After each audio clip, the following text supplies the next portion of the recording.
में ॻाल्हि कंदासीं जलाल चांडे जे ज़िंदगीअ जे बारे में। जलाल चांडियो सिंध में त तमामु घणो मक़बूल हुयो, लेकिन जलाल चांडियो ॿाहिरनि मुल्कनि में जेके सिंधी ज़बान बि न सम्झंदा हुया माण्हू, उते बि ॾाढो मक़बूल हुयो। दोस्तो, जलाल चांडे जे हिकु परस्तार जो वाक़ियो तव्हांजे लाइ खणी आहियूं, जेको केनेडा जो हिकु वाक़ियो आहे। सिंधी टैक्सी वारो हिकिड़ो हमराह हुयो, उन जलाल चांडे जे बारे में छा ॿुधायो ऐं ॿाहिरनि मुल्कनि में जलाल चांडे खे कीअं जेको आहे सो हुन वॼाए ॾिठो ऐं माण्हू कीअं मोहबत कंदा हुया उन सां, तफ़सीली हिन वीडियो में ॻाल्हि कंदासीं। दोस्तो, तव्हांखे ख़बर आहे त जलाल चांडियो सिंध जो हिकु वॾो मक़बूल फ़नकार हुयो ऐं ॿाहिरनि मुल्कनि में खोड़ दफ़ा ॻाइणु वियो, लेकिन केनेडा में हिकिड़ो शख़्स रहंदो हुयो असांजो सिंधी, जेको टैक्सी ड्राइवर हुयो, गाॾी हलाईंदो हुयो, किराए ते कार गाॾी हूंदी उन वटि। त सिंधी हो, लाज़िमी ॻाल्हि आहे सिंधी आहे, त जलाल चांडे जो शौक़ीन हुयो ऐं उन जे टेप उन जे गाॾीअ ते जलाल चांडे जा कैसेट ऐं एल्बम पियल हूंदा हुया, जेके वॼाए करे हो पाण जेको आहे सो ॿुधंदो हुयो। त दोस्तो, पाण त कैसेट वग़ैरह ॿुधंदो हुयो, लेकिन जेके पैसेंजर उन सां गॾु वेहंदा हुया उहे बि इहे कलाम ॿुधंदा हुया, लेकिन सिंधी ज़बान सम्झी त न सघंदा हुया। लेकिन टैक्सी ड्राइवर चवंदो हुयो, मां जॾहिं जलाल चांडे जो एल्बम या कैसेट वॼाईंदो हुउसि त उहे अंग्रेज़ ऐं जेके माण्हू चढ़ंदा हुया मुंहिंजे गाॾीअ ते,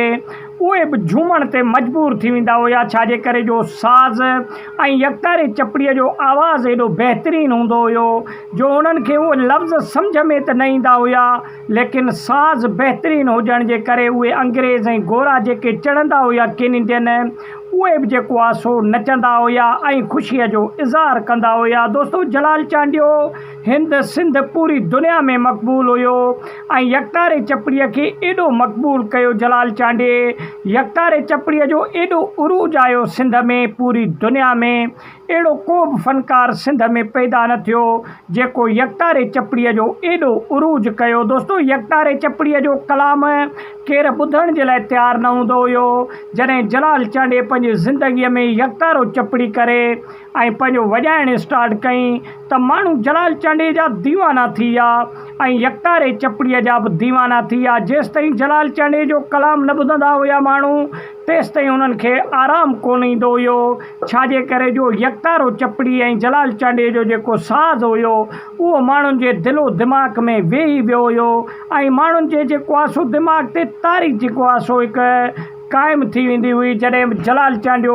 मौसीक़ी पंहिंजी स्टार्ट कंदो हुयो ऐं ॻाईंदो हुयो, दोस्तो, सवनि जी तादाद में माण्हू जलाल चांडे जा महफ़िल ॿुधी करे मेलनि जा मेल पंध करे ईंदा हुया। जलाल चांडे जा एॾा वॾा परस्तार हुया